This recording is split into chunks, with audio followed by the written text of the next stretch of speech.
Okay, so for determining molecular geometries, this is actually super easy. All you have to be able to do is know how to read this chart, okay? So there's two columns that say CP and LP, all right? And the P stands for pairs. So the CP means central pairs and the LP means lone pairs, all right? So when I'm looking at like my first example on page 12, the CP is the central pairs of electrons, and that's all pairs, whether it's shared pairs or lone pairs. So on this first one, I have one lone pair and 3 shared pairs for a total of 4 central pairs. So now if I go down this column, you'll notice that there are 3 different options that have 4 central pairs. So then the second thing I look at is how many of those pairs are lone pairs, and the answer is 1. Now again, that's just on the central atom. So like on this one, we wouldn't count the ones that are on the fluorines. We're only looking at the central atom. So on this one, I have 1 lone pair. So I call this a 4-1. 4 total central pairs, 1 that is lone. So if I go here, I have 4 and 1. Now I have the EG and the MG. The EG is the electron geometry. That's the shape that all of the electrons are going to take, okay? That includes the lone pairs.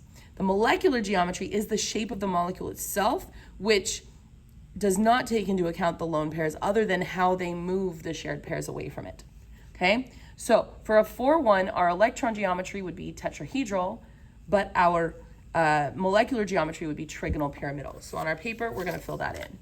Tetrahedral, now we've abbreviated it EG and MG just like it is on the chart. So tetrahedral and then trigonal pyramidal. And the shape will make more sense when we build our models, so you can see what that shape looks like. All right, so let's do the second example. Now on this one, we have 1, 2, 3, 4 pairs of electrons on center, but none of those ones are lone pairs. So this would be a 4-0, 4-0. So for both the electron geometry and the molecular geometry, because none of them are lone pairs, those are going to be same. All right, they're both tetrahedral. So over here, we put tetrahedral, tetrahedral, okay? Now, number 3 was one of our hypervalent ones, and that's okay. These are on our chart as well. All right, we have 5 total bonds around the central atom, no lone pairs. So this is going to be a 5-0. So if I come over here, a 5-0 is going to be trigonal bipyramidal, trigonal bipyramidal. So since there are no lone pairs, these are both the same. Okay, trigonal bipyramidal for the electron geometry, trigonal bipyramidal for the molecular geometry. And the last one I'm going to do with you guys is water, this last one on the bottom.